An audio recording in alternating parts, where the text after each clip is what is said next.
Pada pagi hari ini kita masih melanjutkan tema yang sebelumnya, masih berkenaan dengan takabur atau sombongan. Kalau pada minggu yang lalu kita bahas tentang bagaimana sifat takabur itu bisa nyusup atau nyelip di dalam aktivitas keilmuan kita, sehingga banyak orang yang menuntut ilmu yang seharusnya orang itu kalau berilmu seyukianya seperti sebatang padi, makin berisi makin menunduk. Nah, itu hakikat ilmu. Tapi kalau suatu ketika kita mendapatkan ilmu kok malah makin sombong, itu disebut dia tidak mendapatkan hakikat ilmu yang hakiki. Jadi orang kalau mendapatkan ilmu, belajar, tambah pinter, tapi yang muncul adalah sifat-sifat buruknya, sifat-sifat sombongnya, maka pada hakikatnya dia tidak mendapatkan ilmu yang hakiki. Itu kira-kira kalau kita analogikan lebih luas, kok kita sering melihat guru kita, misalnya guru kita, ustadz kita, lalu kemudian yang muncul adalah watak-watak sombongan dan keangkuhan, maka pada hakikatnya dia tidak mendapatkan ilmu yang hakiki. Jadi gampangnya begitu ya. Jadi itulah yang bagaimana kemudian takabur itu bisa masuk melalui berbagai pintu, termasuk ruang suci yang disebut ruang ilmu. Kalau dalam bahasa Sayyidina Ali, man arafa nasahu faqad arafa rabbahu. Kan dia orang seharusnya ketika dia memiliki pengetahuan tentang dirinya, tentang makhluk, tentang segala hal di sekitarnya, atau ilmu, memiliki ilmu, maka seharusnya sifat yang muncul adalah apa? Ketawaduan, ketundukan, kewaraan, kan gitu ya. Banyak label-label kesalahan. Tapi kalau yang muncul sebaliknya, maka disebut di sini adalah apa? Dia tidak bisa disebut sebagai walisa ilman fil haqiqah. Dia disebut tidak mendapatkan ilmu yang hakiki. Jadi misalkan kita kemudian bisa men-screening ya.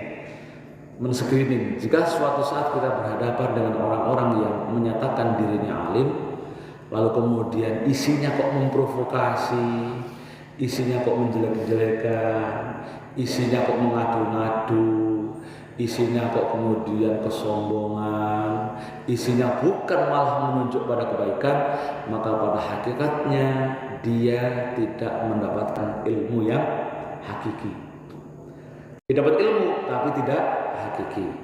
Nah, potensi yang kedua yang perlu kita juga hati-hati jemaah sekalian adalah kemungkinan takabur itu nyusup di dalam amal dan ibadah kita. Jadi kemarin nyusup itu kan kadang kita tidak merasa, namanya nyusup, bukan usup, bukan, tapi menyusup. Jadi tahu-tahu nyelip ada di dalamnya. Itu yang kedua, kemungkinan menyusup ke dalam amal dan ibadah kita. Ini hampir mirip dan dekat sekali dengan riya. Karena riya dan takabur, ujub itu kakak beradik, sangat dekat sekali. Jadi kalau saya sering mengingatkan dari kemarin ya, bagaimana kemampuan setan yang selalu menggoda itu. la atiyannahum baina aydihim wa min khalfihim. Itu kan jadi setan itu pokoknya akan masuk berusaha menggoda kita melalui berbagai pintu. Dari depan, kalau nggak bisa depan dari belakang, kalau nggak bisa belakang kanan, kalau nggak bisa belakang kanan kiri, kalau nggak bisa kanan kiri atas, kalau nggak bisa atas bawah, terus begitu. Yang ayat itu sebenarnya menggambarkan bagaimana setan itu tidak akan pernah lelah menggoda, nggak ada nafsu lelah, nggak ada. Yang ada adalah semangat untuk menjerumuskan anak cucu Adam, karena memang itu perjanjiannya dengan Allah. Perjanjiannya dengan Allah. Jadi ketika Nabi Adam itu dikeluarkan dari surga, lalu dipasangkan dengan Sayyidah Hawa atau Siti Hawa, lalu dia akan punya banyak keturunan. Sebelum setan juga diturunkan, setan bilang, ya Allah, kalau anak cucu Adam nanti akan ada, maka aku minta kepada ya Allah, setiap kali kelahiran satu anak manusia, maka juga lahirlah satu kelahiran anak setan. Yang itu setiap kelahiran itu menempel pada anak manusia, lahir lalu setan nempel. Karena memang itu perjanjian. Tujuannya adalah untuk apa? Dia ingin mencari pengikut yang sebanyak-banyaknya. Karena nempel melekat pada diri kita, ya kita sampai tua itu pada diri kita ada yang namanya setan yang lahir bareng kita. Jadi karena nempel ya begitu, kita lupa dikit, lengah dikit, ya dia masuk, selalu begitu. Maka firman Allah itu menggambarkan begitu, setan tidak akan pernah lelah dalam mengganggu kita dalam rangka membatalkan ibadah kita. Nah, ini yang kedua, pemain masuk melalui jalur ilmu, sekarang melalui jalur al-amal wal ibadah. Walaysa sabadakan. Qala al-musannif rahimahullah ta'ala nafaniyakum ulumahu wa nas'aluhum barakati ulumihi. Walaysa yahlu an radhilatil kibari. Al-amal wal ibadah ini juga tidak bisa terhindar dari penyusupan buruknya sifat takabur. Wastimalatu qulubin nasi kahal ibadati, dan dia akan masuk ke dalam jantung terdalam hati manusia seperti kondisi ibadah. Fa turassihu minhumul kibar fid dini wad dunya. Lalu kemudian dengan sifat takabur itu dikotorilah amaliyah ibadah dia, baik di dalam hal di dunia maupun dalam hal agama. Wa amma fid dunya fa huwa annahum yatawaqqauna dzikrahum bil wara'i wat taqwa. Selama di dunia dia akan tampak terlihat zikir mereka, tampang mereka terlihat wara' dan taqwa. Wa tabihim ala sa'irin nas, dan terlihat dengan kelurusan. Wa ka'annahum yarawna ibadatahum manatun 'alal khulq, dan mereka akan melihat bagaimana ibadah-ibadah mereka itu menonjol, lebih menonjol dari akhlaknya. Wa amma fid dini fa huwa ayyarun nasu halikin. Dalam hal agama dia akan melihat orang lain itu kondisinya rusak. Jadi merasa soleh sendiri, lalu sementara dia dirinya orang lain itu hancur. Wa yara nafsahu najian, dia merasa dirinya selamat, maka pada hakikatnya wa huwa al-haliku tahqiqan mahma ra'a dzalik. Maka orang yang merasa dirinya selamat sementara yang lainnya itu tidak selamat, maka pada hakikatnya yang dia merasa selamat itu adalah orang yang rusak yang sebenarnya.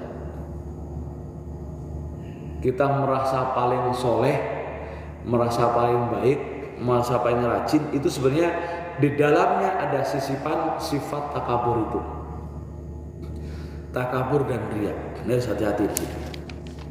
Karena kata Imam Ghazali, wa huwa al-haliku tahqiqan.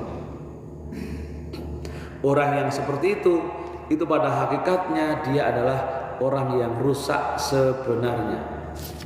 Kan riya. Makanya bagaimana kemudian kita itu bisa mengendalikan emosi, mengendalikan aspek kemanusiaan yang itu bisa merusak ibadah kita. Karena memang kadang kita sering menganggap hal-hal yang seperti itu sebagai wajar. Wajar kita pengen pamer, wajar kita pengen bangga dengan diri kita, kita wajar pengen dipuja oleh orang, kan gitu ya. Sering menganggap kewajaran-kewajaran yang dalam bahasa agama, kewajaran-kewajaran seperti itu justru merusak amal ibadah kita. Ya, ini yang saya sebut betapa kerennya setan itu menyisipkan rasa-rasa takaburan, rasa-rasa riya yang kemudian akan menghancurkan amal ibadah kita. Qala sallallahu alaihi wasallam, Nabi Muhammad sallallahu alaihi wasallam bersabda, "Idza sami'tumur rajula yaqul halakan nas." Jika ada orang yang berkata manusia rusak semuanya, hanya saya yang baik, fahuwa ahlakahum, maka dia pada hakikatnya adalah orang yang paling rusak.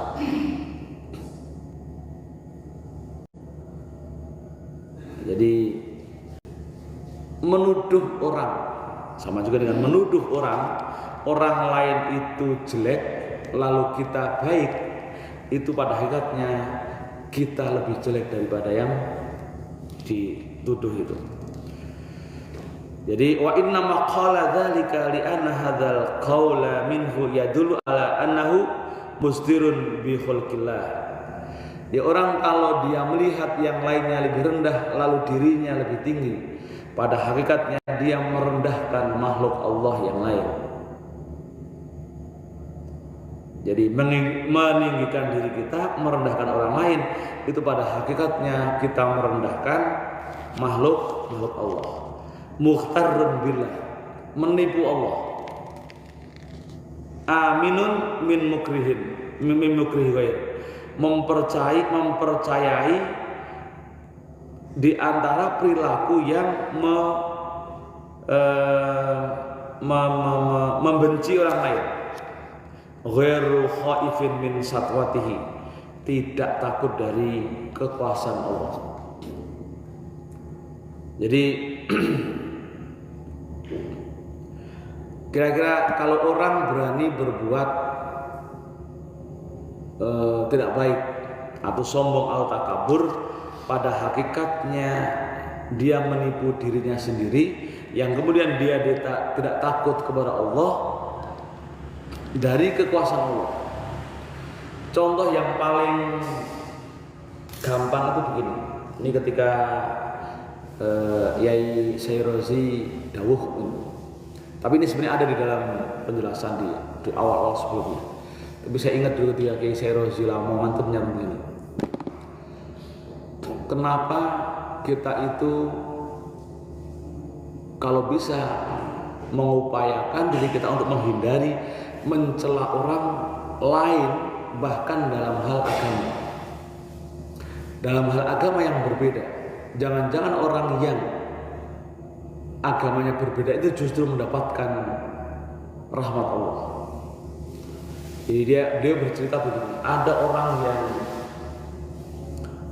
non muslim beragama, ya non muslim bukan beragama Islam, tapi soleh dia, sama tetangga baik, sama orang yang miskin suka menolong, sama yang kekurangan bisa menolong, baik. Lalu kemudian suatu saat ketika sakaratul maut, Allah memerintahkan pada malaikat, "Hei malaikat, saya kok senang dengan orang ini. Hai malaikat, saya kok senang dengan orang ini." Nanti bimbing dia ketika sakaratul maut. Syahadatkan dia ketika sakaratul maut. Jadi akhirnya kemudian apa? Dia bisa disebut kafir indan nas wa mu'minun indallah. Kafir dalam pandangan manusia pada umumnya, tapi di pandangan Allah dia sudah beriman. Beriman di ujung-ujungnya. Nah, itu dapat rahmat Allah karena suka berbuat baik. Maka bagi kita, lalu kemudian bagi kita yang ketika kita masih hidup normal, lalu kita punya tetangga yang misalkan berakhlak kurang baik, jangan kemudian kita hinakan dia, lalu seolah-olah dia masuk neraka, kita masuk surga, seolah itu dia bejat, kita yang berakhlak, kan begitu. Nggak boleh kita menyombongkan diri, karena jangan-jangan ketika dia meninggal, Allah menurunkan malaikat rahmatnya, lalu kemudian menerima taubatnya ketika sakaratul maut. Bahkan secara ini lebih aktif untuk memberikan hidayah kepada orang-orang yang tadi disayanginya itu. Itu yang kemudian kita harus takut dengan kekuasaan Allah, karena Allah punya kekuatan untuk merubah sesuai dengan kehendaknya. Meskipun kita harus yakini Allah ketika merubah segala sesuatu itu tentunya terikat dengan rumusnya. Apa maksudnya? Ya Allah sudah membuat ketentuan. Selama orang itu baik, sangat baik, maka ya Allah akan berikan kebaikannya. Karena mungkin orang itu sangat baik banget, lalu kemudian di akhir dimatikan kafir, kan nggak mungkin. Orang baik sepanjang hidup, lalu ujung-ujungnya dimatikan. Kalaupun ada, dia berarti baiknya sepanjang hidup itu bukan karena Allah. Jadi Allah itu Maha Adil, maka tentunya Dia selalu akan memberikan keputusan yang terbaik dan adil. Wa kaifa la yakhafu wa yakfihi syarran ihtiqarahu li ghairihi. Bagaimana dia tidak takut pada Allah, maka cukup baginya keburukan karena dia melakukan penghinaan kepada selainnya. Orang kalau menghina, merendahkan orang lain, pada hakikatnya dia sama dengan orang yang disebut sebagai la yakhafullah, orang yang takut pada Allah, orang takut pada balasannya, tidak takut pada azabnya. Wa qala sallallahu alaihi wasallam, Nabi Muhammad sallallahu alaihi wasallam bersabda, kafa bil mar'i syarra, cukuplah orang itu disebut buruk. Dengan cara apa? Ayyah kira akhahul muslim, ketika dia menghina, meremehkan, merendahkan saudara muslim yang lain. Jadi cukup disebut sebagai orang yang buruk, syarron, bejat, ayyah kira akhahul muslim, ketika dia menghina, merendahkan, meremehkan saudara muslim yang lainnya. Wa katsirun minal ibad idza istakhaffa bihi mustahifun aw adahu mu'dzin istib'ada ayyafirullah lahu. Dan banyak dari hamba-hamba seperti kita meremehkan yang seperti itu, meremehkan lalu kemudian melanggar dengan cara merendahkan atau meremehkan saudara muslim yang lainnya. Dia meremehkan lalu kemudian menyakiti, padahal ketika orang itu menyakiti orang lain, istab'ada ayyafirullah lahu, maka dia akan menjadi jauh mendapatkan ampunan Allah.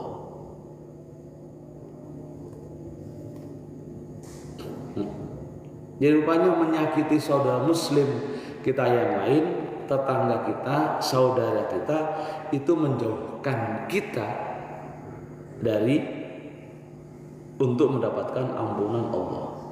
Wala yashukku fi annahu sara mamqutan 'inda Allah. Dan tidak diragukan lagi orang yang seperti itu akan dapat murka Allah. Tapi sebaliknya, ini yang sebaliknya. Kalau di sini orang yang menyakiti saudara muslim yang lain dijauhkan untuk mendapatkan ampunan Allah atau dapat murkanya, kalau kita punya sifat kebalikannya, itu malah kemudian menjadi calon penghuni surga. Thalathun man kunna fihi hasabahu Allah hisaba yasira. Ada tiga hal yang jika kita bisa melakukan itu, maka Allah akan hasabahu hisaba yasira, akan dihisab dengan hisab yang mudah. Pertanyaan ketika mengevaluasi amal kita tidak dengan evaluasi yang sulit. Lalu kemudian wa yastaghfiruna dzunubahu. Lalu kemudian dia akan ampuni dosanya. Setelah diampuni, wa yadkhulunal jannah, dia akan dimasukkan ke dalam surga. Itu salah satunya ya. Kalau ini menyakiti, menjadi penyebab kita jauh dari ampunan Allah, nah ini yang bisa menjadi pendorong untuk masuk surga dengan mudah adalah ayyafuwa man zalamaka, memaafkan siapapun orang-orang yang menzolimimu, menyakitimu. Jadi tanpa ada minta maaf, pokoknya kalau ada orang yang menyakiti kita lalu kita maafkan sebelum dia meminta maaf, maka kita termasuk orang yang mampu atau orang yang nanti di akhirat akan dihadirkan ampunan Allah pada kita. Kan dosa kita diampuni, lalu ketika dihisab dengan mudah, lalu ujungnya masuk surga. Ayyafuwa man zalamaka. Jadi menjadi pemaaf itu penting. Menjadi kebalikannya, orang bisa mendapatkan ampunan Allah. Tapi orang yang meremehkan, maka dia akan dijauhkan dari ampunan Allah. Wa dzalika li azmi qadri nafsihi indahu. Kenapa Allah murka terhadap orang-orang yang seperti itu? Karena dia mengagungkan dirinya sendiri. Maka orang yang sombong, orang yang mengagungkan dirinya sendiri, bahwa jahlun, maka pada hakikatnya dia adalah bodoh. Dia adalah bodoh. Wa jama'a bainal kibari wal ujbi wal ightirar billah. Dia telah mengumpulkan 3 sifat buruk, yaitu takabur, sombong, ujub, wal ightirar, menipu Allah. Jadi apa namanya itu? Takabur itu atau sombong itu, atau orang yang sering mengagungkan, melebih-lebihkan dirinya sendiri, itulah sebuah kebodohan karena dia mengumpulkan 3 sikap. Apa tadi? Sikap jelek. Apa tadi? Takabur, ujub, dan ightirar atau menipu Allah. Wa qad yantahil khumqa wal ghabawah. Maka inilah puncak dari kebodohan dan ketololan. Puncak kebodohan dan ketololan. Bi ba'dihim ila ayat hadda wa yaqulu satarona ma yajri alaihi. Jadi puncak dari kebodohan dan ketololan di antara mereka, dan dia selalu dengan pedenya dia akan selamat. Wa idza usiba bi nuqbatin za'ama anna dzalika min karamati. Jika kemudian ada sesuatu yang itu bernilai baik, wah ini karena berkah saya, ini karena karomahku, Jadi ya namanya orang sombong ya, susah diatur.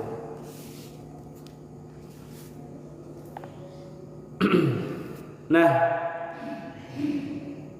wa anna Allah ma arada ila al-intiqam lahu ma'annahu yara tabaqatin minal kuffar yasubbunallaha wa rasul.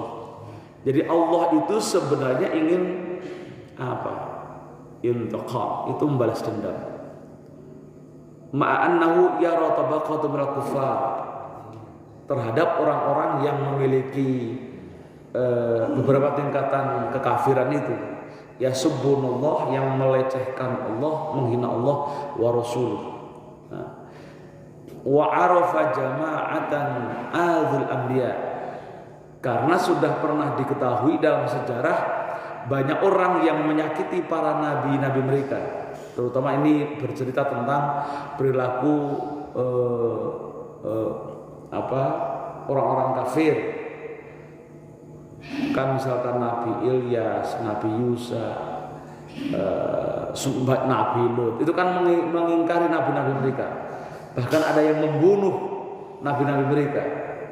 Bagaimana ketika Nabi siapa yang pernah ketika dikejar-kejar oleh orang kafir, lalu kemudian pohon itu membelah, kan gitu, membelah. Lalu karena ingin menyelamatkan Nabi siapa ya, lupa ya, Ilyas atau siapa, lalu kemudian masuk ke pohon, kan gitu ya, karena pengen dibunuh, bersembunyi di dalam pohon. Tapi namanya setan kan juga curang, ini sembunyi di situ, akhirnya pohonnya ditebang, ya meninggallah Nabi. Pohonnya ditebang dengan motong beliau kan. Padahal kalau menurut kacamata manusia biasa itu sudah sembunyi yang paling aman kan. Tapi karena setan itu ya pintar menggoda, bahkan juga menginfokan nabi mereka sembunyi di dalam pohon. Faminhum man qatalahum, dari mereka ada yang membunuh, wa minhum man darabahum, di antara mereka ada yang melempar atau memukul. Ini kan terhadap nabi, pernah ada yang melempari batu, melempari dengan kotoran onta sampai kemudian nabi itu berdarah. Tsumma innallaha amhala aktsarhum, lalu Allah kemudian mengabaikan orang-orang yang seperti itu. Walam yu'aqibhum fid dunya, dan Allah tidak menghukumnya di dunia. Nah, ini yang dalam bahasa yang sering populer dalam istilah agama disebut dengan apa? Istidraj. Tahu istidraj ya? Istidraj. Jadi ada orang yang rajin bermaksiat, rajin berbuat dosa, rajin berbuat mungkar, tapi kehidupannya apa? Tetap sejahtera, tetap bahagia kelihatannya. Nah, sementara di satu sisi orang yang rajin ke masjid, rajin ibadah, dikasih penyakit, kekurangan uang, dan sakit-sakitan melulu dan seterusnya. Kan begitu ya? Nah, harus dipahami, diimani untuk orang-orang yang mereka memiliki keistimewaan dan kesejahteraan, padahal mereka dengan penuh kekafiran, pada hakikatnya Allah sedang mengabaikan mereka. Sakarepmu, mau maksiat monggo, mau apa, pokoknya sudah nggak diabaikan. Tapi sebaliknya, yang kemarin saya sampaikan, orang-orang yang diberi penyakit, hidup susah, itu pada hakikatnya Allah sayang pada dia agar apa? Makin dekat dengan dirinya. Kata Ibnu Athaillah, itu ada di dalam ibaratnya itu Al-Hikam. Mata auhasyakallahu fa'lam annahu yuridu ayyazidal umus. Kata Ibnu Athaillah, kapan ketika kamu itu mendapatkan sesuatu yang kamu tidak disukai, apakah kamu dibenci orang lain, diremehkan oleh orang lain, atau dihinakan dalam bentuk yang lain, maka ketahuilah fa'lam annahu bahasanya Allah yuridu berkeinginan agar kamu akan bertambah ayazidal uns, tambah mendapatkan kasih sayang Allah. Ya orang itu kalau beriman enaknya begitu. Apapun itu adalah sebagai bukti kasih sayang Allah pada kita. Ketika itu dalam bentuk bencana, lalu kemudian kita makin dekat dengan Allah. Itu enaknya begitu. Sebagai orang-orang beriman, kita yakin Allah begitu. Itu karena Allah ingin mendekatkan kita dengan orang yang sakit dikasih kafarat apa? Penebusan dosa.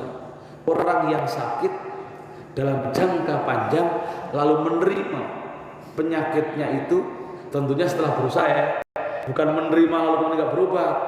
Kalau orang sakit nggak berobat itu namanya bunuh diri, malah kemudian mendekat dengan kekafiran.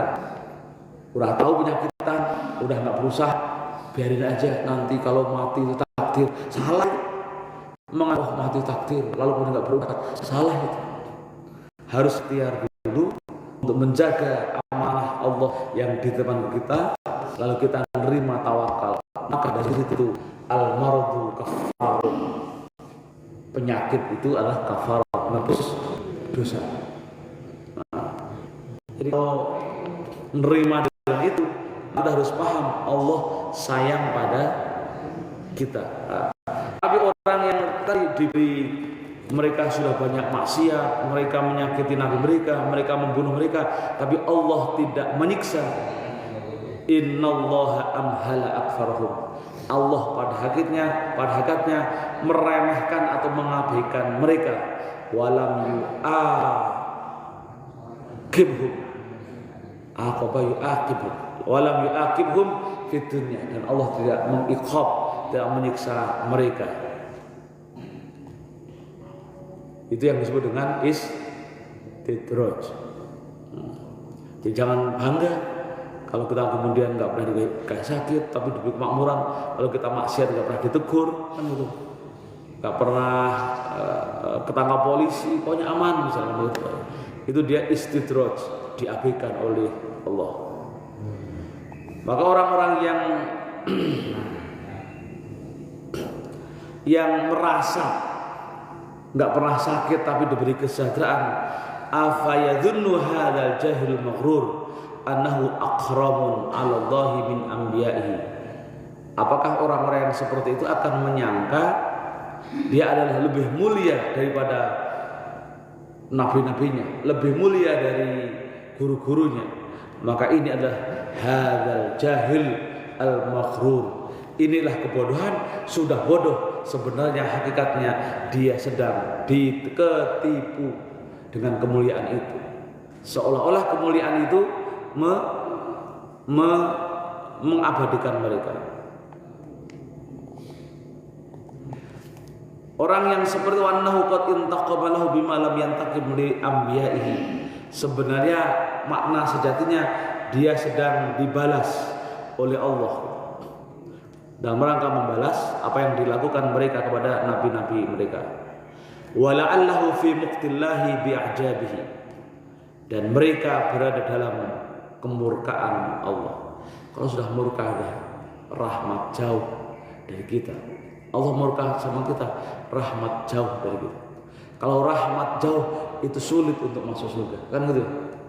Karena kita itu kan ya, intinya dalam hal kehidupan, lalu kemudian di hadapan Allah yang kita inginkan adalah kita mendapatkan rahmat Allah, lalu kemudian kita masuk surga karena rahmatnya itu, kan begitu ya. Kita ingin mengukir kebaikan, lalu kebaikan itu menjadi penyebab turunnya rahmat pada Allah, turunnya rahmat Allah pada kita, lalu kemudian kita punya rahmatnya, maka kemudian kita masuk surga. Ini saya ingatkan sekali lagi, la yadkhulunal jannata bi'amalihi wala ani. Rasul saja itu tidak pede untuk bisa masuk surga, kan gitu ya. Apalagi kita, kira gitu ya. Illa birahmatillah, tapi dengan adanya rahmat Allah kita bisa masuk surga, kan gitu. Jadi kita masuk surga itu bukan karena kita rajin sholat, karena kita rajin beramal soleh. Karena kalau masuk surga ukurannya hanya itu salah persangkaan kita.